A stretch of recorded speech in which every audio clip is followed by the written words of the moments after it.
Pagi itu, kabut turun lebih tebal dari biasanya. Awan kelabu menggantung di atas langit Jakarta ketika Kirana menerima telepon dari rumah sakit. Suara dari seberang terdengar datar, nyaris tanpa emosi. "Ayahmu muntah darah lagi, Nona. Kami butuh persetujuanmu untuk tindakan lanjut." Kirana terdiam, matanya tertumbuk pada selembar foto usang di meja. Foto dirinya bersama ayahnya, Dirga, ketika ibunya masih hidup. Sudah hampir 7 tahun ia menjaga jarak dari pria itu. Sejak sang ayah menikahi wanita lain yang jauh lebih muda, lalu perlahan menjauh dari semua anak-anaknya. Sejak itu pula, Kirana merasa keluarganya perlahan terkoyak. Ia tiba di rumah sakit sore harinya, mendapati ayahnya terbaring lemah dengan kulit menghitam di beberapa bagian tubuh, seperti terbakar dari dalam. Mata Dirga kadang terpejam, kadang terbuka lebar, memandang ke sudut-sudut kamar sambil berbisik sendiri. "Dia datang lagi. Dia ingin darah kita, darah kita." "Siapa yang datang ya?" bisik Kirana, mencoba menahan gejolak takut dalam dadanya. Tapi ayahnya hanya tertawa kecil, dan mendadak tubuhnya kejang seperti ada sesuatu yang menarik jiwanya ke arah lain. Tim medis segera datang dan menarik Kirana keluar dari ruang perawatan. Di lorong rumah sakit, seorang perawat memberinya sebuah kunci tua dan surat yang katanya ditemukan dalam saku jaket Dirga. Ini katanya penting. "Villa di Cisarua. Dia minta kamu ke sana kalau terjadi sesuatu padanya." Kirana membaca surat itu di mobil. Tulisannya terburu-buru dan berantakan, tapi isinya jelas. "Jika kau membaca ini, berarti waktuku hampir habis. Jangan percaya siapapun. Villa itu adalah awal dari segalanya. Jangan masuk sendirian. Jangan buka ruang bawah tanah." Malam itu juga, Kirana memutuskan untuk pergi ke villa itu. Ia tak bisa lagi menunggu jawaban datang dari rumah sakit atau dari mulut ayahnya yang mulai kehilangan kendali atas pikirannya sendiri.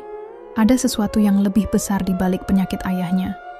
Sesuatu yang bukan hanya soal medis, tapi kutukan yang menyebar, seperti kanker yang tak bisa dipotong. Perjalanan ke Cisarua diguyur hujan deras. Villa itu berdiri di lereng yang sepi, terlindung oleh pepohonan pinus tua yang seperti menatap dengan penuh dendam. Cat dindingnya mengelupas, jendela-jendela kayunya berderit ditiup angin, dan pintu utamanya terbuka sedikit, seperti sedang menunggu seseorang kembali. Saat Kirana masuk, bau lembab dan anyir langsung menyergap hidungnya. Di lorong panjang yang temaram, ada foto keluarga mereka tergantung miring. Wajah ibunya tercoret hitam dengan tinta kering. Di meja ruang tamu, ada cermin retak yang pantulannya tidak sesuai dengan kenyataan. Dan dari lantai atas, Kirana bisa mendengar suara langkah kaki pelan, berat, dan menyeret, padahal ia tahu betul, villa itu sudah lama kosong.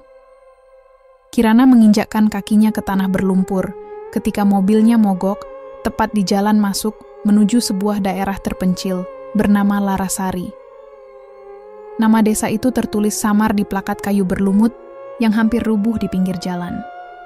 Dari surat peninggalan ayahnya, tertulis bahwa villa keluarga sebenarnya terletak di sini, bukan di Cisarua seperti yang selama ini ia yakini. Surat yang ia buka di perjalanan, surat kedua yang ditemukan di dalam dashboard mobil tua sang ayah, mengoreksi arah sebelumnya. Seolah seseorang sengaja memalsukan lokasi awal untuk menyesatkannya. Di balik kabut tipis yang menggantung di antara pohon-pohon lebat, terbentang jalan tanah yang hanya bisa dilalui dengan berjalan kaki. Tak ada sinyal ponsel, tak ada rumah warga, hanya deru angin dan aroma kayu basah.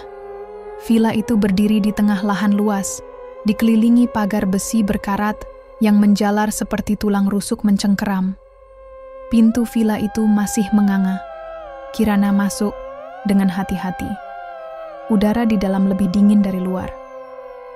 Langit-langitnya tinggi. Lampu gantung menggoyang perlahan meski tidak ada angin. Di ruang tengah, ia melihat setumpuk buku tua bersampul kulit yang tampaknya disembunyikan terburu-buru. Di balik almari rusak, ia membuka satu buku. Isinya bukan tulisan, melainkan gambar-gambar tubuh manusia yang dicoret, dibelah, dan dipenuhi simbol aneh. Di halaman terakhir tertulis, "Siapapun yang membuat perjanjian dengan sang penghisap jiwa akan dibayar dengan darah keturunannya. Perut Kirana mendadak melilit. Ia teringat dengan luka menghitam di tubuh ayahnya dan bisikannya tentang darah yang diincar. Sebelum ia sempat menutup buku itu, terdengar suara ketukan dari lantai atas. 3 kali, pelan namun teratur.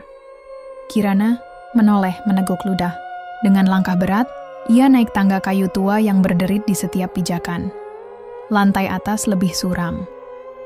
Debu menempel tebal, dan hanya satu kamar yang terbuka. Kamar ibunya. Di dalam, bau kemenyan basi menyengat. Ada cermin bundar besar yang ditutupi kain putih. Kirana mendekat. Kain itu bergerak sendiri, perlahan seperti disibakkan dari dalam.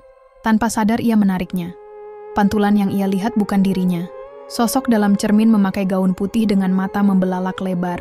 Darah mengucur dari mulutnya, dan tangannya menekan perut, seolah mencoba menahan sesuatu agar tidak keluar dari dalam. Seketika, cermin itu pecah tanpa suara. Kirana mundur terhuyung. Lantai kamar bergemuruh. Lalu ia mendengar suara lirih dari balik dinding. Anak iblis harus kembali. Darahmu belum lunas. Ia mencoba melarikan diri, tapi saat ia membuka pintu kamar, koridor villa sudah berubah. Tidak lagi koridor gelap, tapi seperti lorong rumah sakit, penuh noda darah dan lampu kedap-kedip. Di ujung lorong, sosok ayahnya berdiri, tubuhnya membusuk, matanya hitam legam. Ayah? Lirih Kirana. Tapi sosok itu hanya menunjuk ke belakangnya. Kirana menoleh. Di cermin yang tadi pecah, sosok ibunya muncul sebentar, lalu pecah kembali. Kali ini, bayangan itu menyeringai dan melangkah keluar dari pecahan kaca, menembus dunia nyata. Kirana pingsan. Ia terbangun saat matahari sudah tinggi. Villa itu kembali normal, seolah malam yang panjang tak pernah terjadi. Tapi di tangannya kini ada luka bakar kecil berbentuk simbol tak dikenal. Dan di cermin retak, tertulis dengan darah. Malam baru dimulai, Kirana. Kau belum tahu setengahnya. Pagi itu, Kirana memutuskan untuk mencari tahu lebih dalam tentang desa Larasari. Setelah apa yang ia alami semalam, ia tahu villa itu menyimpan sesuatu yang jauh lebih jahat dari sekadar kenangan masa kecil. Sosok-sosok gaib mulai menampakkan diri bukan hanya dalam mimpi, tapi menyerbu dunia nyata. Ia perlu tahu mengapa dan bagaimana cara menghentikannya. Dengan langkah cepat dan perasaan waspada, Kirana menyusuri jalan setapak menuju bagian dalam desa. Setelah berjalan hampir 2 kilometer, ia bertemu dengan seorang perempuan tua yang duduk di bawah pohon beringin, besar. Matanya buta, tapi senyumnya tajam seperti tahu siapa yang berdiri di hadapannya. Kau anak Dirga, ya? Gumamnya pelan tanpa menoleh. Kirana terkejut. Ibu mengenal ayah saya? Semua orang Larasari mengenal Dirga. Suara perempuan itu berubah berat. Dia yang bawa iblis ke desa ini. Darah Kirana seakan berhenti mengalir. Perempuan itu lalu menunjuk ke arah bukit kecil di balik pematang sawah.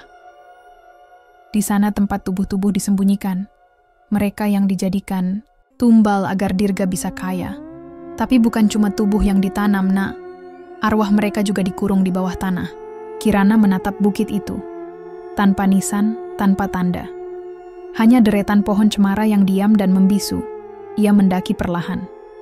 Tanah di sana terasa lebih lembek, seperti baru saja digali. Di tengah rerumputan, ia menemukan sebuah papan kayu tergeletak dengan tulisan samar. Kami tidak pernah tidur, kami hanya menunggu. Tiba-tiba suara tanah tergesek terdengar dari belakang. Kirana menoleh cepat. Tidak ada siapapun. Tapi suara itu muncul lagi. Lebih dekat. Dari balik salah satu gundukan tanah, muncul tangan hitam, panjang, seperti tangan manusia yang dipelintir dan dagingnya membusuk. Tangan itu mencakar tanah, mencoba keluar. Kirana terjatuh saat mundur, tapi sebelum ia sempat bangkit, tanah di sekelilingnya mulai retak. Lalu satu demi satu, sosok-sosok mengerikan keluar dari dalam tanah. Tubuh mereka penuh luka, wajah tanpa mata, mulut terbuka memanjang seolah menjerit dalam keabadian. Mereka tidak menyerang, hanya berdiri memandangi Kirana dan menunjuk ke villa. Mereka tidak menginginkan dirinya. Mereka menginginkan darah Dirga. Namun saat itu juga, Kirana menyadari sesuatu yang jauh lebih mengerikan. Salah satu dari mereka, perempuan, muda berambut panjang dan mata merah, menatap Kirana dengan benci yang tak tertahan. Dia, "Ibumu?" bisik suara samar dalam benaknya. Tapi Kirana belum sempat mencerna semuanya. Salah satu sosok tiba-tiba menghampiri dan menyentuh dadanya. Seketika Kirana kembali terlempar ke masa lalu. Ia melihat ayahnya masih muda, duduk di dalam ruang bawah tanah villa bersama beberapa pria bersurban hitam. Di depannya ada meja batu, dan di atasnya tubuh manusia masih hidup dengan dada terbuka. Darah pertama, jiwa pertama. Maka kekayaan takkan habis 3 generasi, kata seorang pria bersurban sambil meneteskan darah ke dalam kendi besar. Kirana menjerit dan tersentak bangun. Ia kembali berada di villa. Tapi kini ia tak sendiri. Di meja makan duduk seorang pria asing, tua, mengenakan jas usang. Matanya tak berkedip, tapi menyeringai. "Kau terlalu dalam, Kirana," katanya datar. "Tapi jangan khawatir, kau akan jadi bagian dari perjanjian berikutnya." Lampu villa padam. Lalu terdengar suara pelan dari dalam dinding. Dia sudah bangun. Malam itu, Kirana terbangun di ruang tamu villa. Tubuhnya tergeletak di lantai, dingin, dan seluruh jendela kini tertutup rapat seolah tak pernah dibuka. Suara dari dinding tadi menghilang, digantikan oleh ketenangan semu yang justru menyesakkan dada. Ia berusaha berdiri, namun lututnya gemetar hebat. Dalam gelap, ia mendengar suara langkah kaki pelan di lantai atas. Bukan seperti langkah makhluk halus, tapi lebih berat, lebih nyata. Dengan pisau dapur kecil yang ia ambil dari meja dapur berdebu, Kirana menapaki tangga satu persatu. Tapi yang ia temukan bukan lagi bayangan, melainkan seorang pria berdiri dengan senter di tangan. Kumis tipis, ransel kain goni, dan sorot mata lelah. Ia mengangkat tangan cepat melihat Kirana bersenjata. "Jangan, saya bukan bagian dari mereka." Kirana nyaris tak percaya. Ini pertama kalinya ada manusia lain sejak ia tiba di Larasari. "Siapa kamu?" "Tirta," katanya cepat. "Aku dulu tinggal di sini. Aku anak penjaga villa." Kirana tidak langsung menurunkan pisaunya. "Kenapa kamu ada di sini sekarang?" Tirta menunduk. "Aku datang untuk mengakhiri apa yang ayahku bantu mulai." Ia pun bercerita bahwa ayahnya dulu adalah salah satu orang yang membantu Dirga, ayah Kirana, dalam ritual pemanggilan sosok gaib demi kekayaan. Ritual itu menuntut tumbal, bukan hanya darah orang asing, tapi juga mereka yang masih memiliki ikatan darah dengan pelaku. Karena itulah ibunya, dan kini Dirga sendiri, menjadi korban dari perjanjian itu. Aku tahu perjanjian itu belum selesai, tapi satu-satunya yang bisa mengakhirinya adalah kamu. "Kenapa aku?" tanya Kirana, suara bergetar. "Karena kamu darah langsung, darah perawan terakhir dari garis Dirga. Kalau kamu mati, iblis itu akan bebas. Tapi kalau kamu tetap hidup dan melakukan pemutusan ikatan, dia akan terkurung selamanya." "Bagaimana caranya?" Tirta menarik sebuah gulungan kain dari tasnya.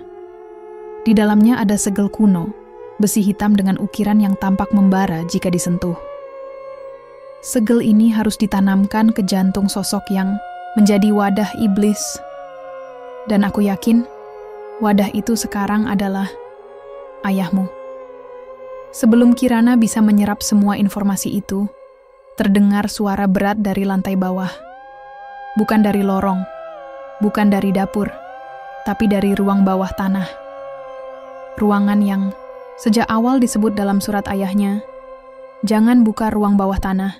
Tapi pintunya kini terbuka sendiri, perlahan-lahan. Bau belerang dan daging hangus langsung memenuhi seluruh villa. "Kita harus pergi," bisik Tirta. Namun Kirana sudah tahu, pergi tidak akan menyelesaikan apapun. Sosok itu akan terus menghantui siapapun dari darah mereka. Termasuk adik tirinya yang selama ini tinggal di luar negeri. Termasuk anak-anak mereka di masa depan. Ia menatap Tirta, lalu berkata, Kita masuk ke bawah. Tangga menuju ruang bawah tanah tampak seperti mulut gua yang lapar. Cahaya lampu senter Tirta memantul pada dinding batu yang lembab. Di bawah, lorong itu bercabang, dan pada masing-masing dinding tergantung tali-tali tua dengan bercak darah kering. Ada altar di ujung ruangan, berbentuk seperti singgasana dari tulang. Dan di atas altar itu, tubuh Dirga duduk membungkuk, mulutnya penuh darah, dan dari punggungnya menjulur sesuatu yang bukan manusia. Tangan ketiga, berduri dan hitam, perlahan, menggeliat seperti hidup. Kirana tak mampu menjerit, ayahnya mendongak. Atau lebih tepatnya, sosok yang kini mengendalikan tubuh itu. Matanya bukan lagi mata manusia. Matanya seperti bara api yang hidup. Ia tersenyum. Akhirnya kau datang juga, darahku yang terakhir. Kirana mematung di depan altar. Jantungnya berdetak tak karuan saat melihat Dirga, atau lebih tepatnya, tubuh yang dulu dikenalnya sebagai ayah, duduk di atas singgasana tulang. Sosok itu bukan manusia lagi. Kulit Dirga memucat seperti lilin yang mencair, dan dari mulutnya mengalir darah hitam pekat yang mengeluarkan bau anyir membakar.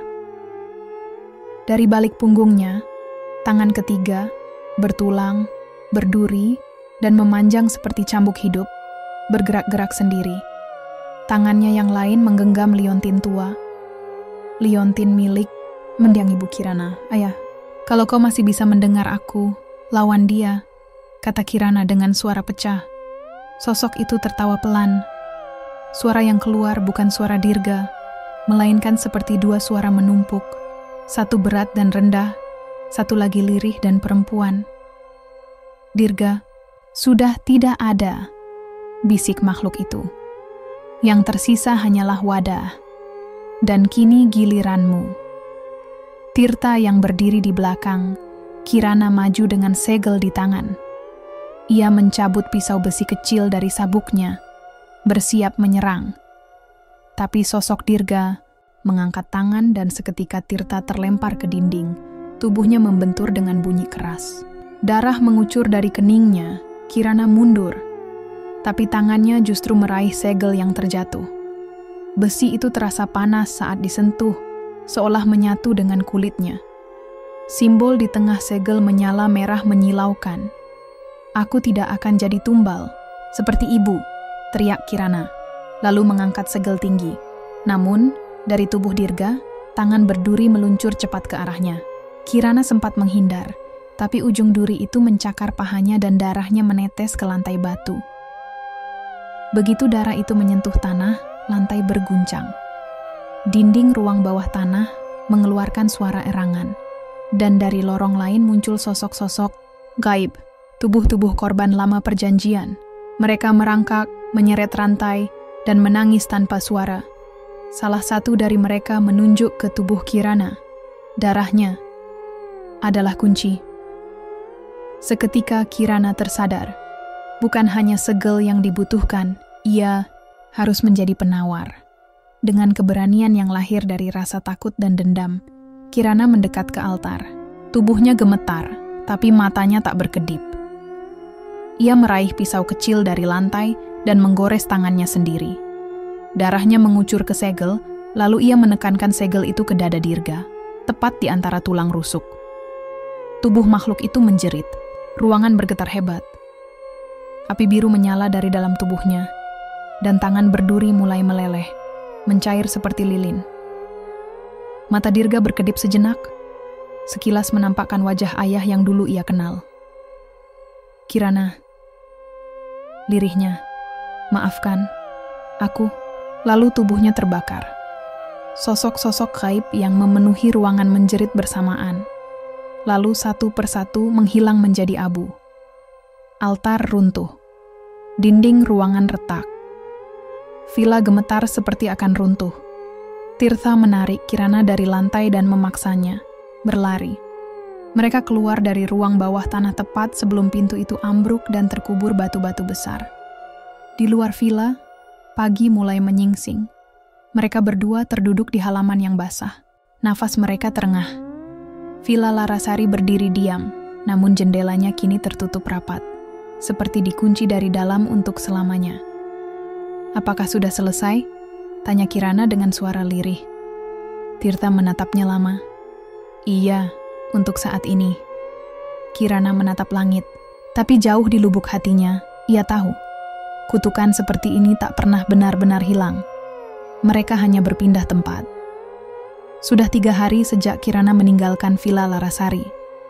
Ia kembali ke kota dengan tubuh penuh luka dan kepala dihantui bisikan, yang kadang datang saat ia tertidur. Tirta ikut bersamanya untuk sementara waktu, tinggal di rumah kontrakan kecil di pinggiran kota.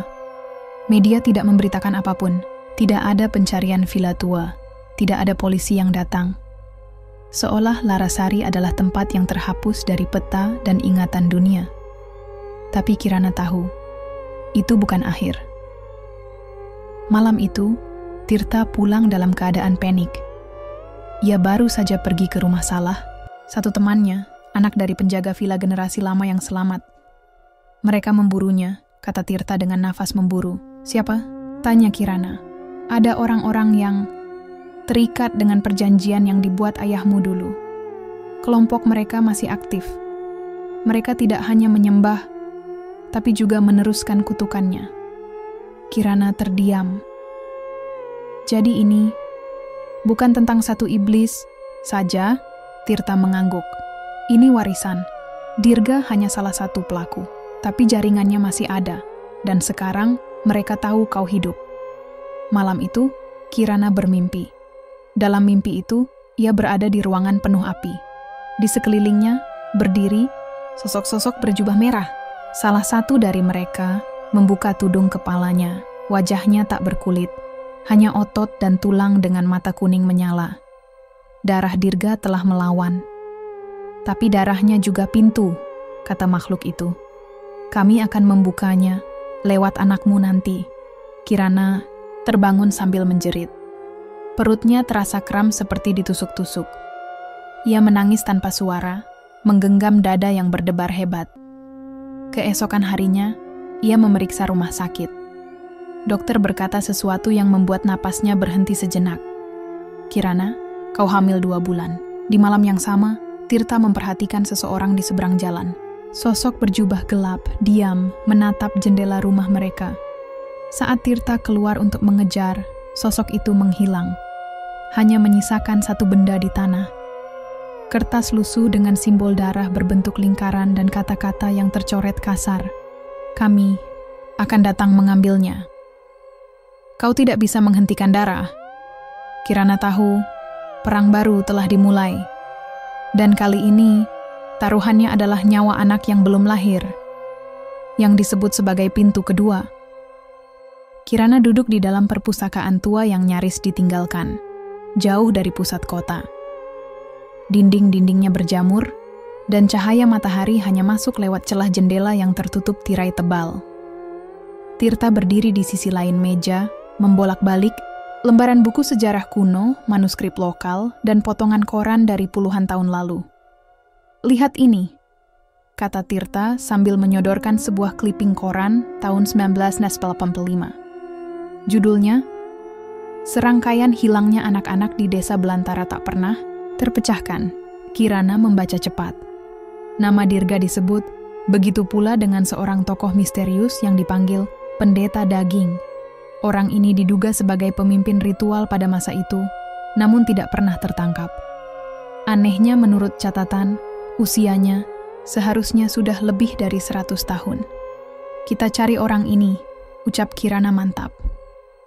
Tirta mengangguk, meski raut wajahnya tidak menyembunyikan rasa takut.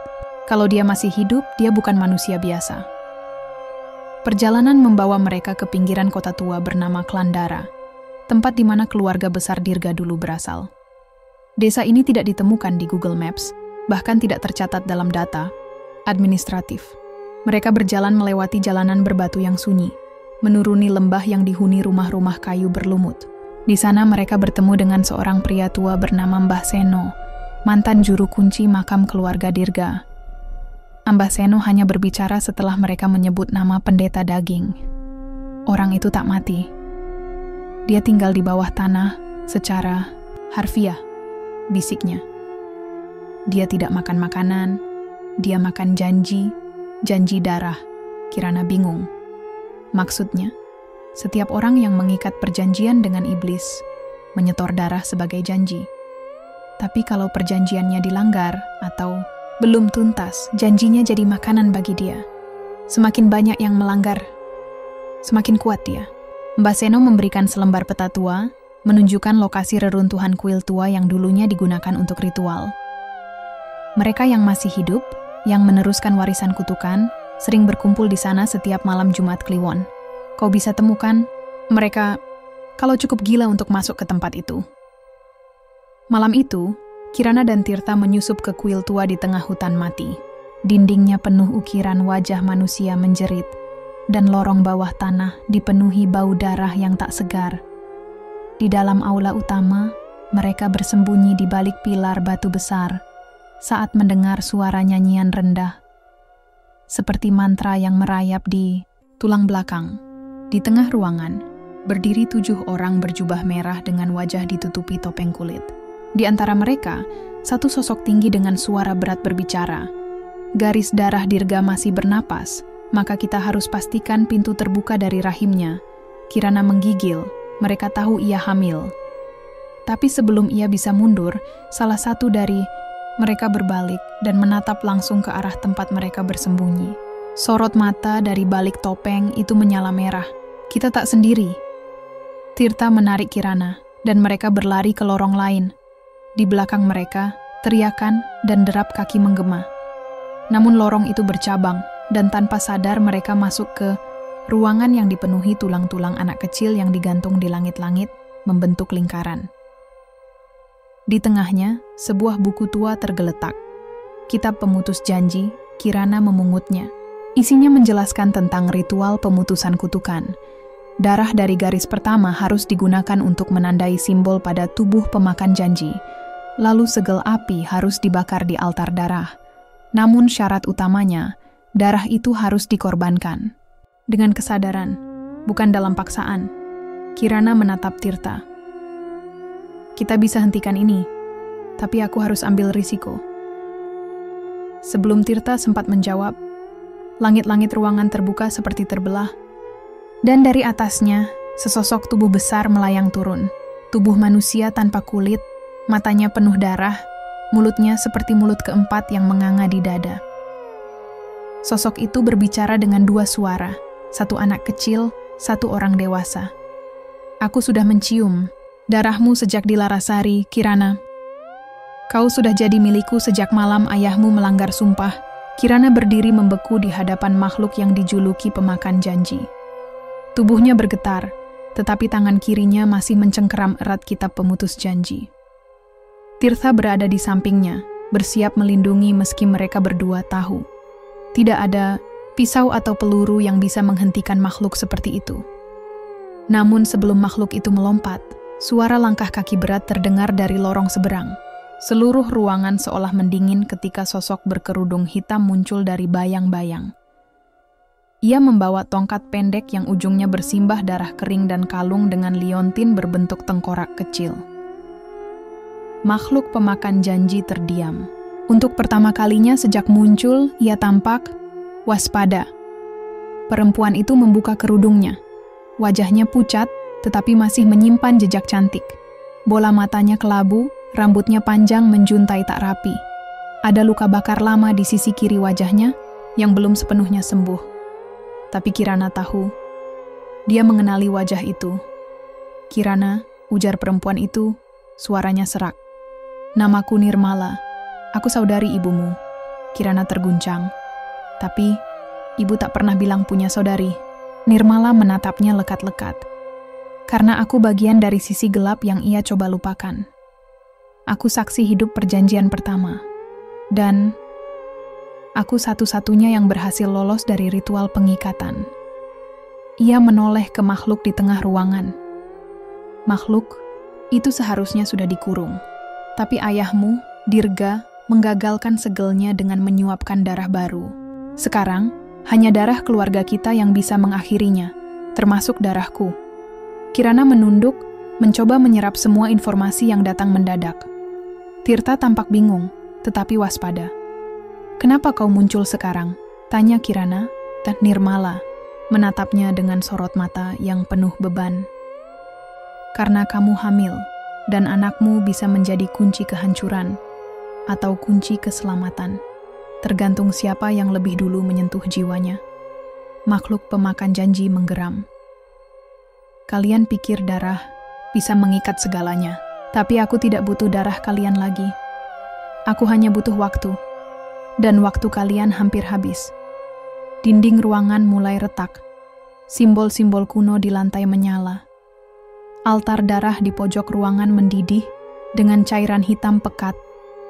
Nirmala berdiri, tegak. Ia menggambar simbol di tanah dengan darah dari tangannya sendiri, lalu menyuruh Kirana berdiri di tengahnya. Aku akan lakukan pemanggilan balik, membuka luka lama untuk menghisap energi makhluk itu ke tempat asalnya. Tapi kau harus kuat, Kirana. Jangan tinggalkan lingkaran, apapun yang terjadi. Tirta menggenggam bahu Kirana. Kau yakin? Tidak, jawab Kirana lirih. Tapi ini satu-satunya cara. Nirmala mulai merapal mantra dalam bahasa kuno, yang membuat udara menjadi berat. Dari mulut pemakan janji keluar asap hitam yang menjalar seperti ular. Makhluk itu menjerit. Ruangan berguncang, tulang-tulang yang tergantung runtuh satu persatu. Dan dari dalam tanah muncul wajah lain. Wajah ibunya. Bukan arwah, bukan bayangan, tapi wajah yang membatu. Beku, putriku, bisik wajah itu. Jangan percaya siapapun, bahkan darahmu sendiri. Kirana membeku. Matanya bergeser ke arah Nirmala yang masih merapal mantra. Untuk sesaat, wajah Nirmala berubah. Bukan menjadi iblis, tapi menjadi sosok ibunya yang menjerit dan terbakar. Lalu semuanya gelap. Ketika Kirana terbangun, cahaya remang menembus jendela kecil ruangan tua di sebuah pondok kayu. Kepalanya berat, tubuhnya dingin, dan napasnya terengah. Di sampingnya duduk Tirta, memegangi tangannya dengan raut cemas. Di sudut ruangan, Nirmala berdiri membelakanginya, membakar kemenyan yang asapnya pekat dan pahit. Apa yang terjadi? Tanya Kirana pelan. Kita berhasil kabur dari kuil itu, jawab Tirta. Tapi kamu pingsan selama hampir 5 jam. Nirmala menoleh perlahan. Kau melihat sesuatu, bukan? Kirana mengangguk. Ibu. Mata Nirmala meredup. Ia melangkah pelan ke arah Kirana, duduk di hadapannya. Dia mencoba melindungimu, seperti dulu dia mencoba melindungi kami semua. Kirana menatap lurus padanya. Kenapa ibu bilang jangan percaya siapapun? Bahkan darahku sendiri. Nirmala terdiam, lama. Lalu ia berkata, karena ibumu tahu rahasia yang tidak seharusnya diketahui. Kirana menegakkan badan. Suara dalam mimpinya tadi, wajah ibunya yang seperti patung batu, penuh penderitaan, terus terngiang. Siapa sebenarnya yang mengikat perjanjian itu pertama kali? Desaknya. Nirmala membuka gulungan kain tua dari tas kulitnya. Di dalamnya tergambar sketsa lama. Seorang perempuan muda dalam pakaian kuno, berdiri di depan altar. Di belakangnya, bayangan sosok iblis raksasa menjulur dari tanah yang mereka. Itu, bukan Dirga, kata Nirmala. Bukan pula ayah dari Dirga. Perjanjian pertama dimulai oleh perempuan, leluhur kita. Namanya adalah Saraswati. Saraswati? Kirana menyempitkan mata, Nirmala mengangguk. Dia nenek buyut dari ibumu dan aku. Dia yang memulai semuanya demi menyelamatkan keluarganya dari kemiskinan dan penyakit. Tapi bukan iblis yang ia panggil, melainkan makhluk dari celah antara kematian dan waktu. Makhluk itu menjanjikan umur panjang dan kekayaan dengan harga yang tidak akan dibayar oleh dirinya, melainkan oleh darah keturunannya. Tirta menimpali. Jadi kutukan ini tidak dimulai dari ayahmu, Kirana. Dia hanya memperbarui perjanjian yang sudah usang. Kirana merasa sesak. Lalu, kenapa ibu tidak pernah cerita? Kenapa kalian semua menyembunyikan ini dariku? Nirmala menunduk. Karena kami pikir, jika satu dari kita berhasil lari dari warisan ini, kutukan akan putus. Tapi ternyata tidak. Darah tetaplah darah. Kirana berdiri, Kalau Saraswati yang memulai, berarti makamnya masih ada, potong Nirmala. Tapi tersembunyi.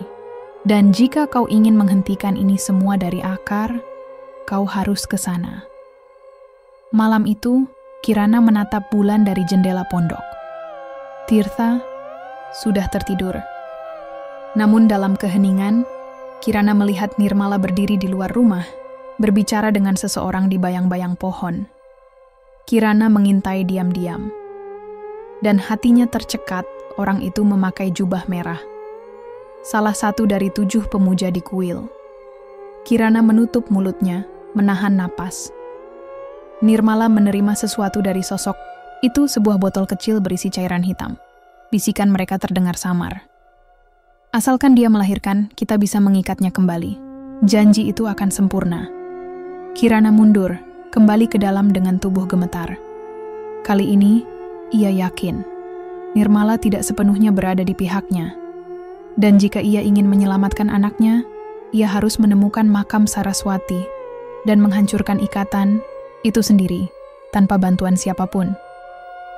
Kirana pura-pura tertidur malam itu. Ia membiarkan napasnya teratur.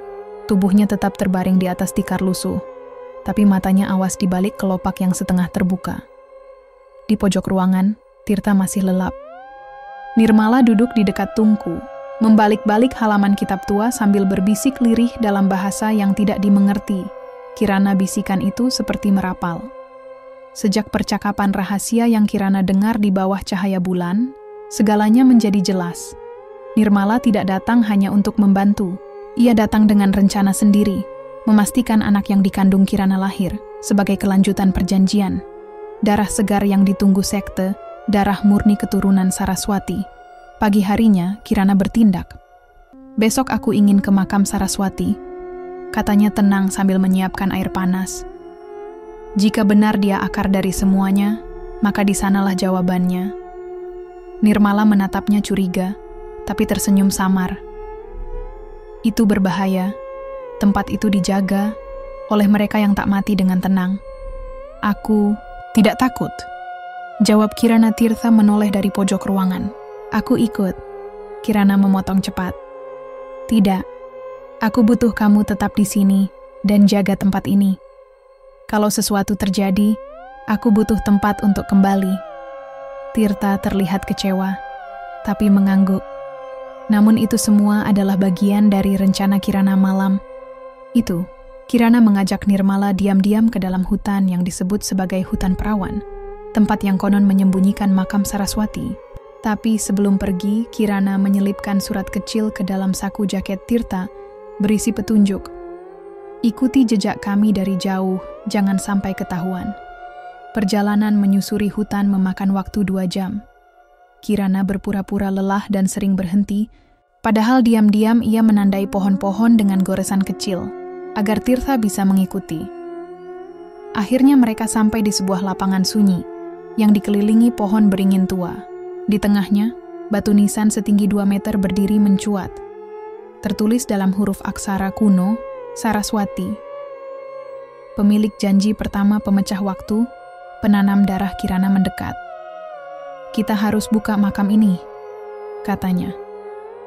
Nirmala berdiri di belakang, diam, wajahnya menegang. Kenapa kau begitu diam, Nirmala? Tanya Kirana pelan. Ini yang kau mau, kan? Nirmala tersenyum, tapi kali ini senyumnya dingin. Aku kagum kamu bisa berpura-pura sejauh ini. Kirana membeku. Ya, aku dengar napasmu malam itu, dan aku tahu kamu dengar apa yang kau tak seharusnya dengar. Dari balik pepohonan, 2 orang berjubah merah muncul. Mata mereka tertutup kain, tapi langkah mereka mantap. Salah satu dari mereka membawa obor, satunya lagi kendi darah. Nirmala melangkah mendekati Kirana. Kau akan melahirkan di atas makam ini, di tempat semuanya dimulai. Janjimu akan sempurna, dan darahmu akan abadi. Namun sebelum mereka sempat bergerak, suara dari balik hutan menggema. Tirtha muncul membawa rantai besi yang direndam minyak. Ia menyulut api dan melemparkannya ke kaki salah satu penjaga jubah merah. Obor jatuh, hutan mulai terbakar di bagian pinggir. Kirana berlari ke arah makam, mengambil batu nisan dan memecahkannya dengan balok kayu. Di dalam, ia menemukan sisa tulang dan liontin yang sama, seperti yang dulu ia lihat di cermin, liontin milik ibunya. Tiba-tiba, dari dalam tanah muncul kabut hitam yang berputar-putar di udara, membentuk wajah wanita tua, Saraswati. Wajah itu menjerit, "Darahku harus mengakhiri ini, bukan melanjutkan." Suara itu memecah malam, jubah merah terbakar. Nirmala menjerit keras dan roboh ke tanah, matanya membelalak saat darah dari hidung dan telinganya mengalir deras. Tirtha menarik, Kirana menjauh. "Kita harus pergi sekarang." Tapi Kirana tahu, ini belum selesai. Ia hanya berhasil memancing Nirmala keluar dari bayang-bayang. Tapi bagian terdalam dari perjanjian itu belum tersentuh. Dan malam itu, di tengah api yang menyala, Kirana bersumpah, "Aku tidak akan melahirkan anakku ke dunia yang masih dijajah darah iblis." 3 hari setelah malam pembakaran di hutan perawan, Kirana dan Tirtha meninggalkan pondok di Klandara. Dengan sisa uang yang mereka miliki, mereka naik bus umum menuju Jakarta, tempat di mana semua kehidupan Kirana dulu dimulai, dan tempat yang kini ia tinggalkan dengan luka yang tak kasat mata. Tapi yang menunggu mereka di sana bukanlah rasa aman. Begitu menginjakkan kaki di apartemen kecil milik mendiang ibunya di daerah Salemba, Kirana langsung menyadari sesuatu. Pintu tidak terkunci. Gagang pintu retak, seperti baru saja dipaksa. "Jangan masuk," bisik Tirtha. Tapi Kirana sudah lebih dulu melangkah. Ruang tamu masih sama. Sofa berdebu, tirai tipis menggantung murung, dan foto keluarganya di dinding yang kini miring. Namun di tengah meja kopi, ada sebuah benda yang tidak seharusnya ada. Sebuah boneka kayu tua, wajahnya retak, dan mata kirinya berlubang. Kirana memungutnya. Di balik leher boneka, terukir satu kata, "Cucu." Tirtha langsung menutup pintu dan mengunci semua jendela. Mereka sudah di sini lebih dulu. Di malam yang sama, Kirana menemui orang terakhir yang mungkin bisa membantunya. Dr. Ratna, sahabat ibunya yang dulu dikenal sebagai dosen antropologi dan mistisisme kuno di universitas. Sekarang, wanita itu tinggal menyendiri di sebuah rumah tua di daerah Cikini. "Aku sudah menunggu kamu, Kirana," ujar Dr. Ratna tanpa ekspresi. "Menunggu?" tanya Kirana waspada. Ratna membuka kotak besi tua. Di dalamnya ada arsip-arsip kuno. Foto Saraswati. Sketsa simbol segel darah. Dan yang paling mengejutkan, foto bayi Kirana yang sedang digendong oleh ibunya di altar batu. Ibumu tidak pernah benar-benar lepas dari perjanjian itu. Dia pernah melahirkan di tempat yang sama. Tapi dia melarikanmu sebelum upacara penyelesaian dilakukan. Itulah sebabnya mereka mengejarmu. Kirana merasa dunia di sekitarnya goyah. "Jadi aku juga bagian dari perjanjian." Dr. Ratna menatapnya tajam. "Kau bukan hanya bagian, kau sisa janji yang tertunda.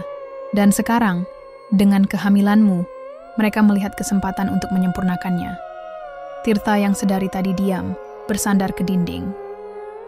"Apa yang harus kita lakukan?"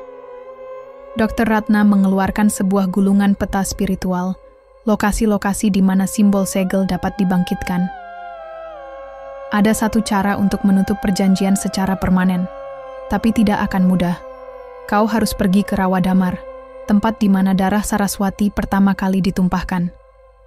Di sana kau harus pilih," lanjutnya, "memutus rantai atau mengorbankan dirimu sendiri agar anakmu bebas."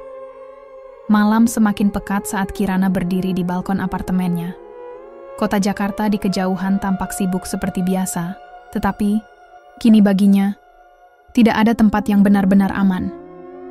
Bayangan di lorong, suara derit pintu, dan gemerisik angin di sela tirai, semua bisa jadi tanda bahwa kutukan itu telah menyusup ke denyut jantung kota.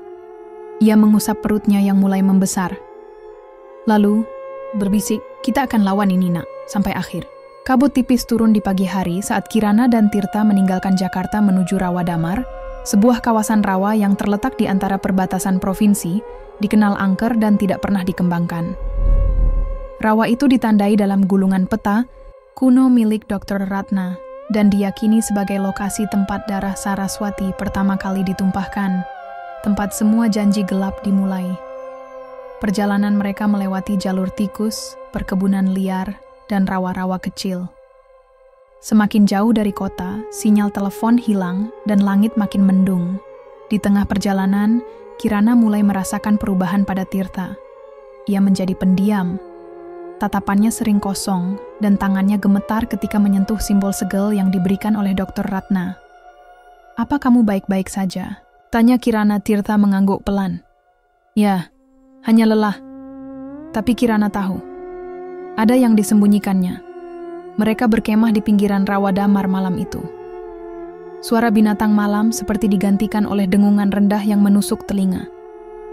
Kirana tertidur sambil memegangi perutnya. Namun ia terbangun beberapa jam kemudian oleh bisikan dan suara langkah air menjauh. Saat membuka matanya, Tirtha tidak ada di sampingnya. Kirana berdiri, menyusuri tepian rawa dalam diam. Suara bisikan semakin jelas, dan ia melihat Tirtha di tengah rawa, berdiri di atas sebuah papan batu besar yang nyaris tenggelam air. Di hadapannya ada 3 sosok berjubah merah. Salah satu dari mereka menyerahkan sesuatu kepada Tirtha. Sebuah pisau upacara yang berlumur darah. "Dengan ini," kata suara dari sosok berjubah, "anak itu akan menjadi milikmu. Perjanjian akan sempurna. Dan hidupmu akan terbebas dari semua penderitaan." Kirana menahan napas. "Kenapa?" "Tirtha," bisiknya patah. Tapi Tirtha menjawab tanpa menoleh, seolah tahu Kirana mendengar. "Karena aku juga bagian dari mereka, Kirana." Kirana melangkah keluar dari persembunyiannya. Air rawa menyentuh pergelangan kakinya. Matanya berkaca-kaca. Apa semua ini bohong? Tirtha menunduk, tapi suara dan wajahnya datar. "Tidak, aku memang lahir dari keluarga penyambung, perjanjian. Ayahku dulu yang mengantar darah pertama Saraswati ke altar, tapi aku benar-benar ingin membantu hingga aku tahu satu hal." "Apa itu?" "Anakmu bukan sembarang anak. Ia bukan hanya pewaris darah. Dia adalah reinkarnasi dari Saraswati." Kirana mundur selangkah, tubuhnya gemetar. Makhluk dalam perjanjian menginginkannya bukan sebagai korban, Kirana, tapi sebagai wadah. Wadah sempurna yang akan membuka celah antara dunia manusia dan dunia mereka. Sosok berjubah merah melangkah maju, tapi sebelum mereka sempat menyentuhnya, Kirana mengangkat liontin ibunya dan melemparkannya ke tengah simbol batu tempat Tirtha berdiri. Kilatan cahaya merah menyambar ke atas, membakar udara. Tanah di bawah Tirtha retak, dan suara jeritan perempuan terdengar dari dalam bumi. Tirtha menjerit, tubuhnya terangkat lalu terhempas ke dalam rawa. Sosok berjubah merah mundur, menghilang ke balik kabut. Kirana terjatuh di pinggiran rawa, tubuhnya lemah dan pikirannya kacau. Ia baru saja kehilangan satu-satunya orang yang ia percaya, dan mengetahui bahwa darah dalam tubuhnya bukan sekadar warisan, tapi kunci kebangkitan kutukan yang telah ditanam berabad-abad lalu. Hujan turun deras di atas rawa damar. Kirana terduduk di tepian lumpur, bajunya basah kuyup, tangannya kotor, dan perutnya mulai terasa nyeri. Tapi rasa sakit itu bukan hanya karena kehamilan. Itu adalah suara yang perlahan tumbuh dari dalam dirinya sendiri. "Aku ingin hidup, Ibu." Kirana memejamkan mata, menolak suara itu. Tapi ia tahu, suara itu bukan halusinasi. Itu adalah bagian dari janji yang mengalir dalam darahnya. Bagian dari Saraswati, bagian dari kutukan. Dengan tenaga terakhir, Kirana meninggalkan rawa dan berjalan kaki sejauh 8 kilometer keluar hutan. Kakinya berdarah, tubuhnya nyaris roboh, tapi matanya tetap menyala oleh satu tujuan, mengakhiri semuanya. 2 hari kemudian, Kirana sampai kembali ke rumah Dr. Ratna. Wanita tua itu terkejut melihat Kirana datang sendirian, lusuh, dan dengan pandangan mata kosong, seperti seseorang yang baru pulang dari neraka. "Dia mengkhianatiku," ujar Kirana lirih. "Dan anakku bukan milikku.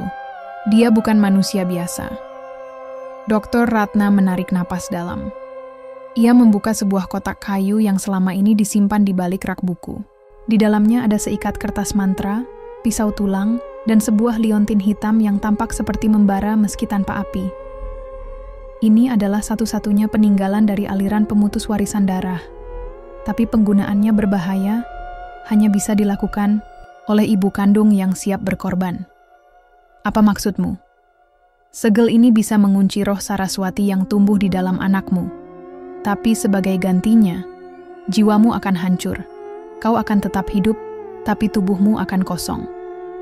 Tanpa jiwa. Seperti boneka hidup." Kirana menunduk menggenggam perutnya yang semakin keras. Janin di dalamnya menendang kuat, seperti sedang melawan sesuatu. "Tidak ada pilihan lain?" tanyanya pelan. Dr. Ratna menggeleng. "Kalau tidak disegel, ia akan lahir, dan dalam waktu 7 hari akan menjadi jembatan antara dunia manusia dan dimensi perjanjian. Dunia akan berubah." Malam itu, Kirana berdiri di depan cermin. Ia mengenakan kain putih, rambutnya digelung, dan di tangannya ada pisau tulang dengan ukiran darah. Di belakangnya, Dr. Ratna mempersiapkan altar kecil. Kirana berbicara pada bayangannya sendiri. "Aku tidak tahu apakah aku seorang ibu, atau hanya wadah. Tapi jika anakku ditakdirkan membawa neraka ke dunia, aku akan jadi pintu terakhir yang menahannya." Ia menaruh liontin hitam di atas perutnya dan mulai merapal mantra dari gulungan naskah. Udara di ruangan menebal. Lampu-lampu berkedip. Dari perutnya, cahaya merah menyala samar, dan suara tawa pelan terdengar, tawa perempuan. Tapi sebelum mantra selesai, seluruh rumah bergetar. Pintu kamar terbuka lebar dan sosok berjubah merah masuk dengan gerakan angin menyapu. Dan dari balik jubah itu, muncul wajah yang tak asing, Tirtha. Tapi kini matanya hitam legam, tubuhnya penuh guratan simbol, dan suaranya 2 lapis. "Aku sudah memilih Kirana, dan aku datang bukan untuk menyakiti, tapi untuk menyatukan." Ruang ritual itu seketika menjadi medan perang tak kasat mata.